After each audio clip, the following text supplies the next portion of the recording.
First question for you, Nathan, is what is your favorite word? Hustle. I actually, usually on podcasts, I wear a shirt that says hustle right there. Nice. Where is it today, man? Come on. I know. Come I on. think I wore it the past 2 days, so I didn't wear it today. Don't be that quarantine guy who wears the same shit for a week.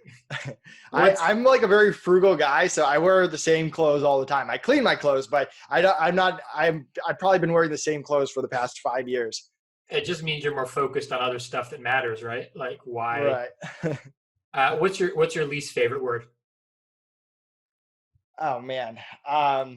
Probably something along the lines of like no or can't do it. Like this happens all the time in business where there's a problem and you're like, we can't solve it, and I just don't accept that in any way.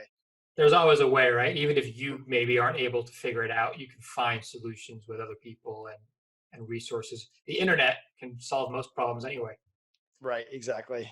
What turns you on in an intellectual or creative kind of capacity?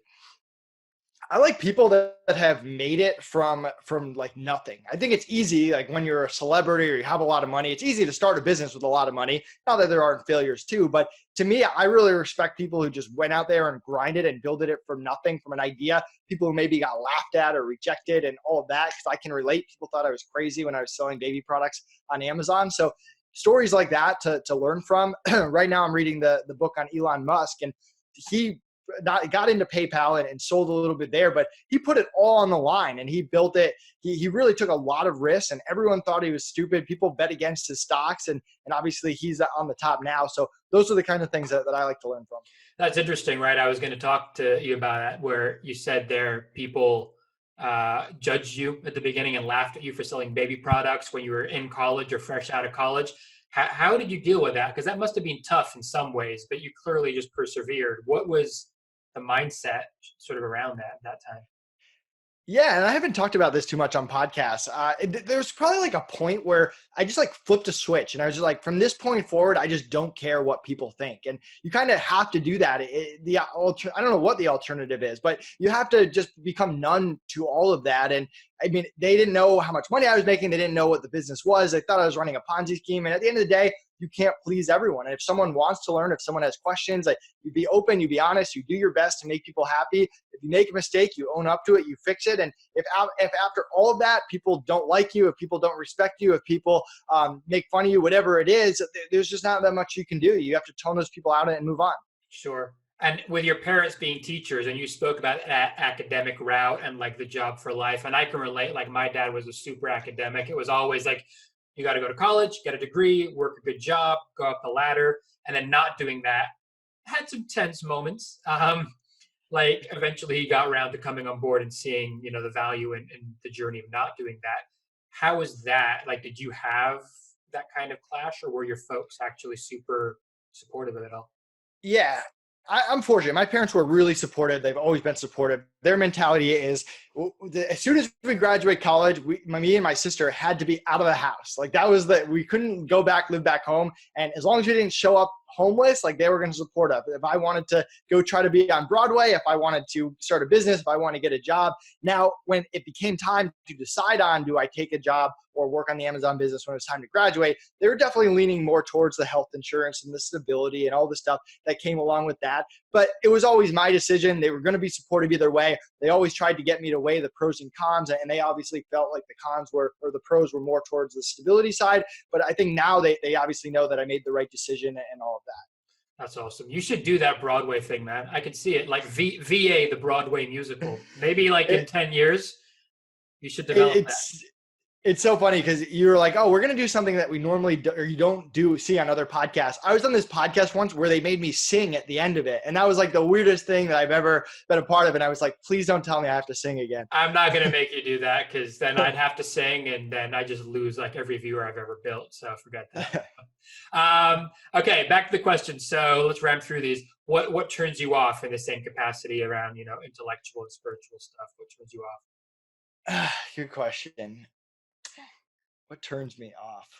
I don't know, any type of like cockiness or people that feel like they accomplish it without other people. Like no one gets to the top by themselves. You have so much, there's a certain element of luck. There just is. Not that you're all lucky, but there's an element of luck. There's an element of other people helping you. There's an element of your childhood and your support system around you. So anyone that feels like they got to the top by themselves, like to me, that turns me off. Yeah, it's bullshit. It's a balance though, right? Like what's that quote? Faster alone, further together. It's like you kind of have to pick one at the right time, but ultimately collaboration is going to take you so much further. What's your favorite swear word, dude? Swear word?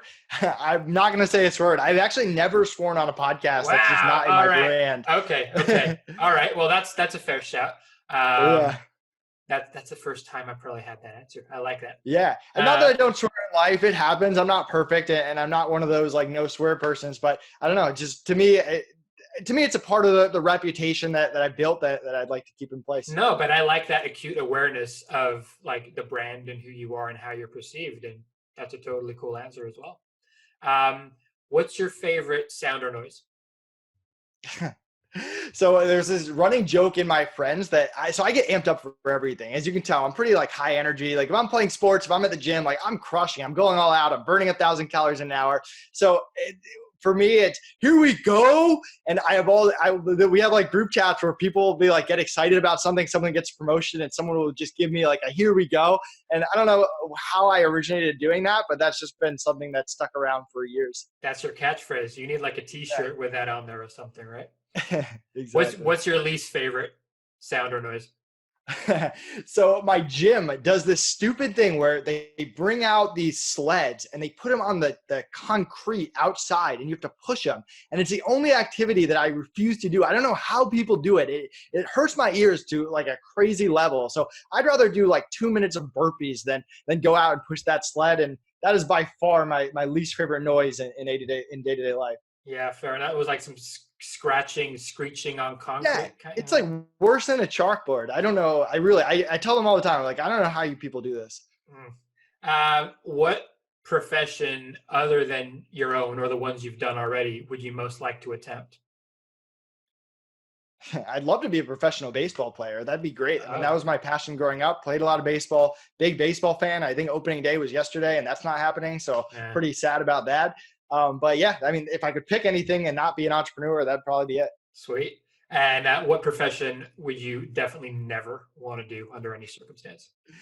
So my dad's a physics teacher, so he's all about science. And growing up, I hated science. It was my least favorite subject. I don't know. I definitely like missed the genes there 100%. So anything via science, I'm staying away from. Okay. I'm sure your dad will be happy to hear that.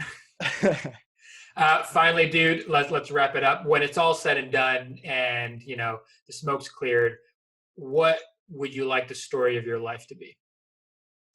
I just want to be known for treating people well. That's what I've always tried to do, whether it's a client, whether it's a freelancer, whether it's a virtual assistant. I mean, my mentality is I want people to be better off after meeting me, after working with me. And hopefully that's happened. And I think I still have a lot of work to do as well.